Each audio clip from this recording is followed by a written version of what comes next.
आपने गुरुद्वारे को जैसे चल दी। एक बननांग है भैया, दुई बननांगे महाराजा, कोई तीसरी बानी में गयो जाई के।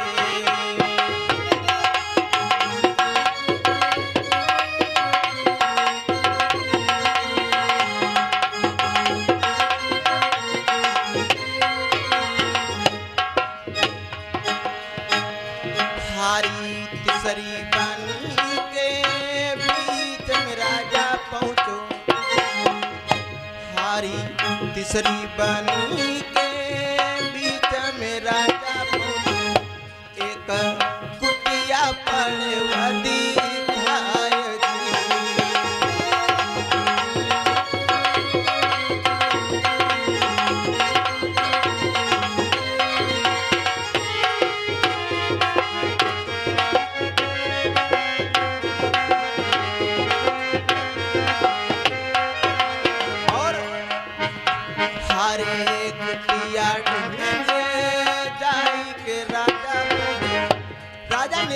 कुटिया के पास में पहुंच गई और जैसे क्या देखा है, हरे कुटिया के ढींग जाई के राजा पहुंचे, एक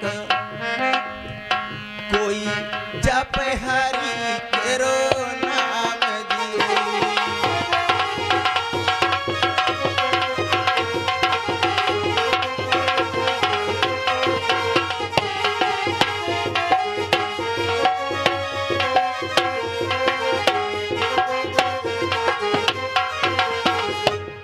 राजा ने क्या किया, घोड़ा पर सवार हुई और घोड़ा पर सवार होकर के अपने गुरुद्वारे को चल पड़े।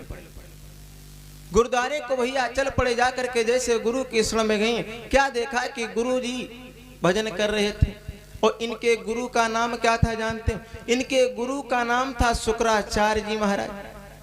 शुक्राचार्य जी महाराज इनके गुरु थे राजा विरोचन के। और जैसे भैया भगवान के भजन कर रहे थे और जैसे शुक्राचार्य जी के पास में पहुंचे, जाकर के प्रणाम करने लगे। गुरु जी पूछने लगे, बेटा तुम कैसे आए हो, क्या बात है, कोई बात है?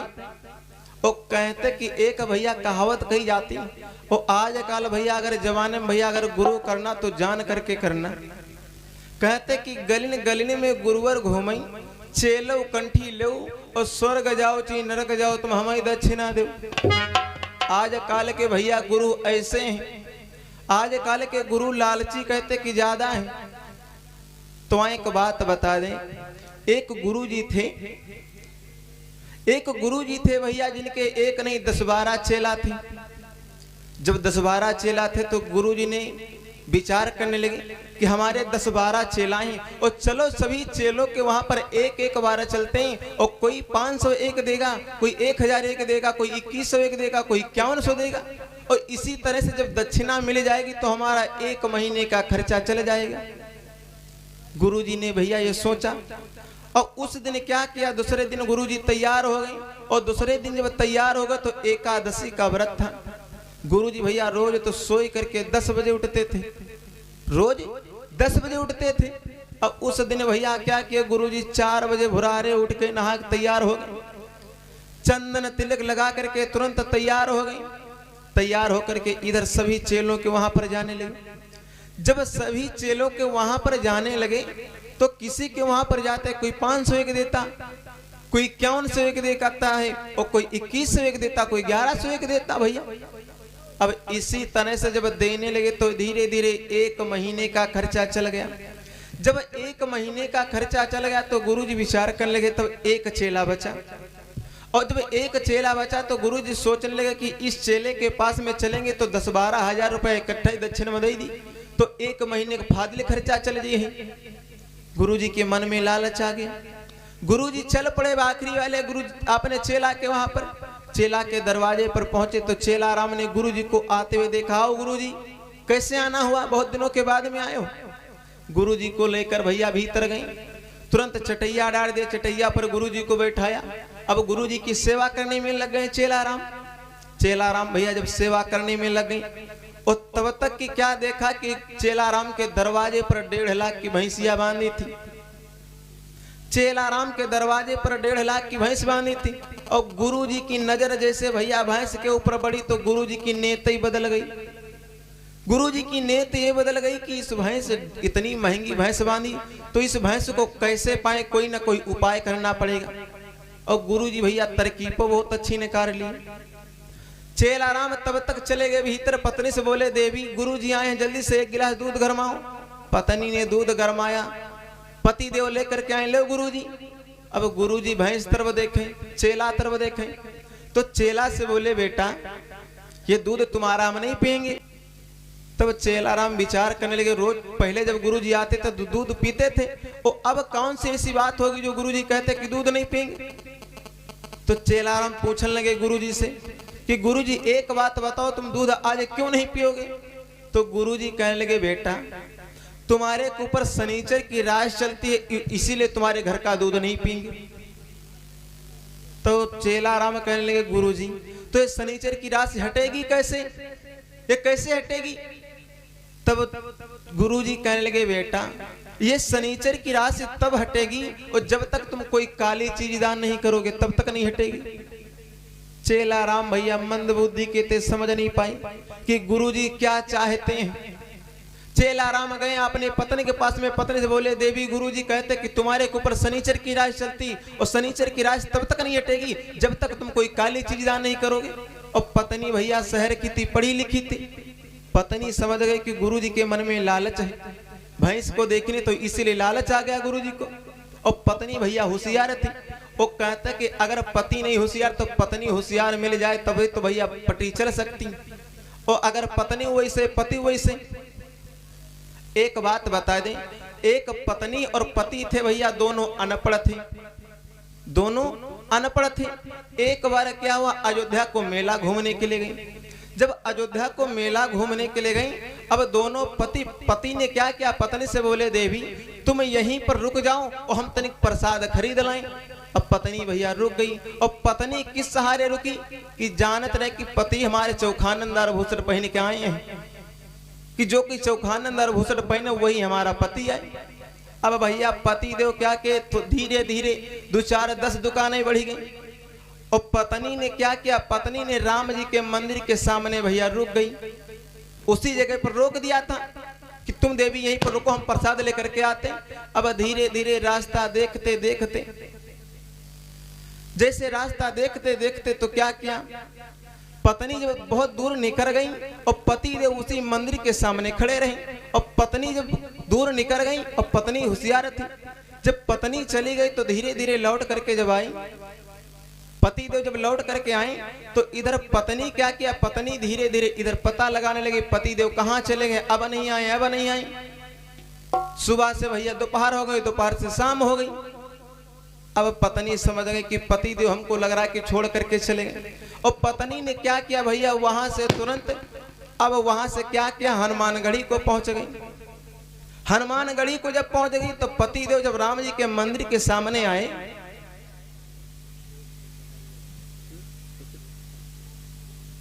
और सतीश भैया प्रधान, तो सही बताओ, तुम शर्मात अगर हमका लगते हैं ऐसे बताओ तो मालूम देते कि शर्म लागते। सचित प्रधान भैया जी की तरफ से फल और 21 रुपया दान है भगवान के चरणों में। भगवान सदा सुखी सब रखे, खुली के वाला करो, दबो ना तुम।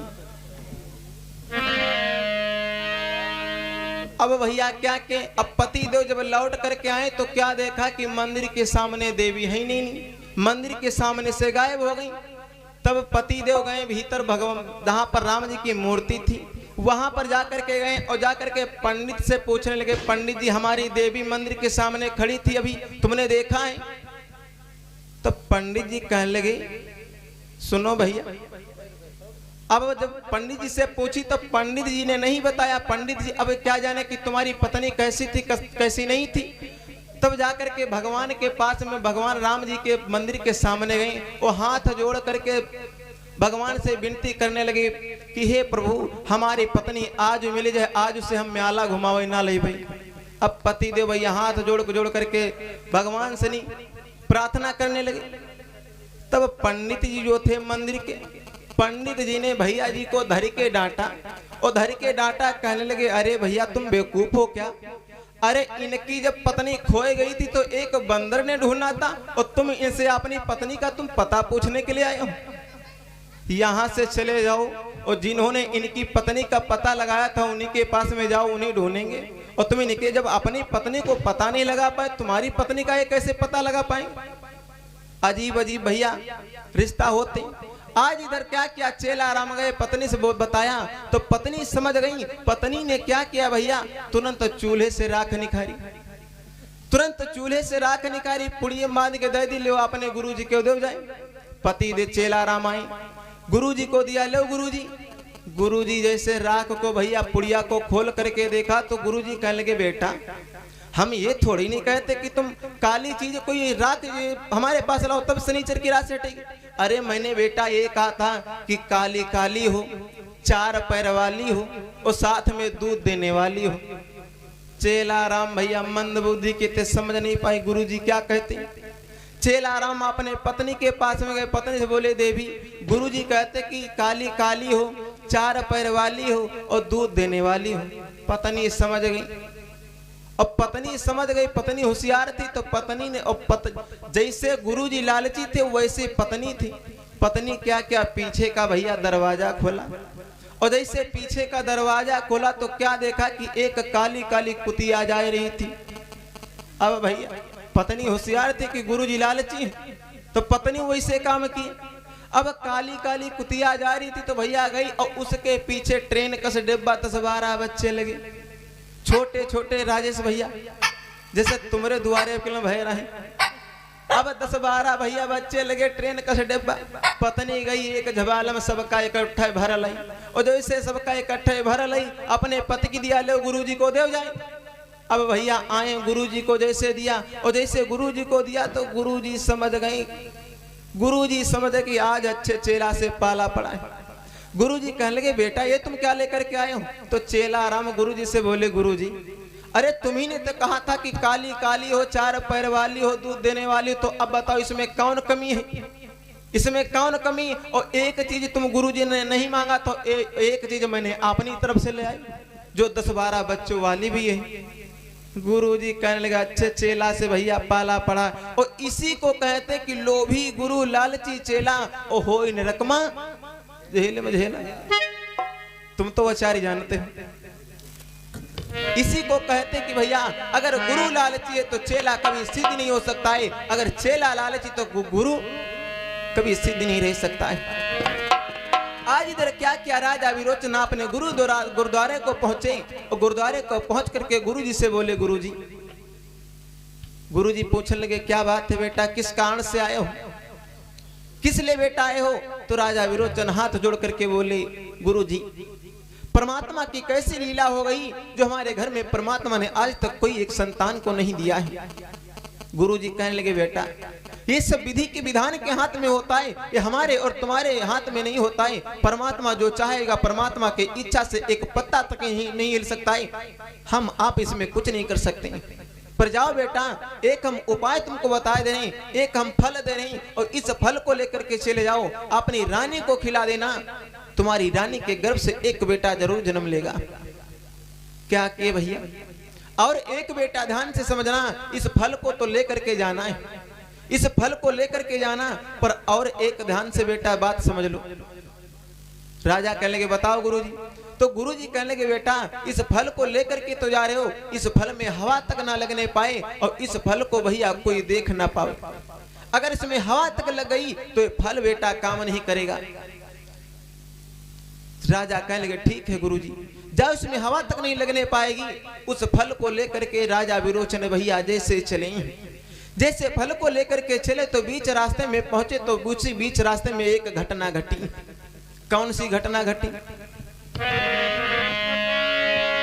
हारिता ही समय के बीच में एक आंधी आई गई भारी,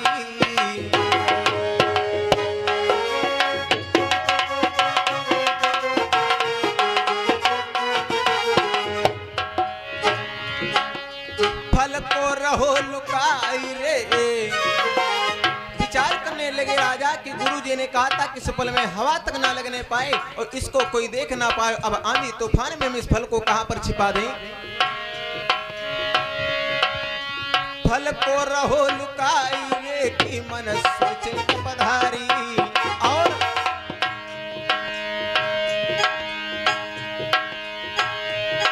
राजा विचार करने लगे, जब कोई पेश नहीं गई, गुरु की राजा के दिल में बात हो गई।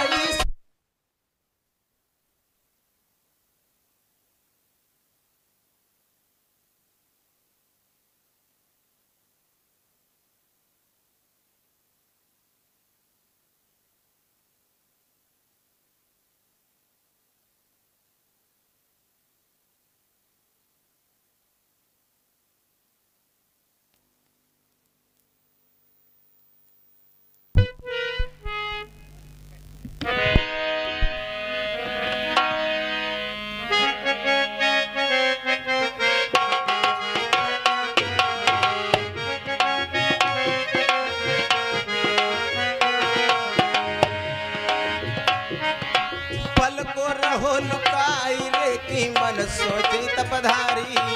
और महाराज को गुरु की बात जो हृदय में गई समाए, लीनो भैया हाथ में फल को तुरंत ही लीनो खाए। भैया धीरे धीरे फल जाए करके उधर समाई गए, भैया धीरे धीरे फल जाए करके उधर समाई गए।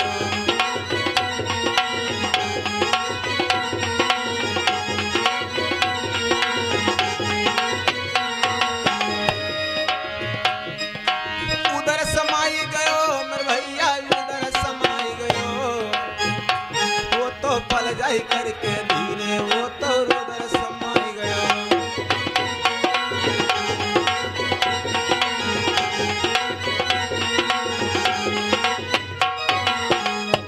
जैसे उस फल को लेकर के चले तो बीच रास्ते में क्या हुआ, एक आंधी तूफान का झोंका आया। वो आंधी तूफान के झोंके में राजा की कोई पेश नहीं चली कि गुरुजी ने कहा था कि इस फल में हवा तक ना लगने पाए, कोई देख ना पावे, इस फल को अब कहां पर छिपा दें? कहीं पर कोई पेश नहीं बची है। राजा विचार करने लगे। राजा की जब कोई पेश नहीं चली तो राजा ने उस फल को भैया क्या किया, खुद ही राजा ने खा लिया। जब उस फल को राजा ने खुद ही राजा विरोचन ने खा लिया, राजा विचार करने लगे कि संत की वाणी थी, संत ने फल को दिया था। और सुरेंद्र भैया यादव इसी गांव के हैं, भगवान के चरणों में ज्ञान प्रदान, भगवान सदा सुखी बना रखे।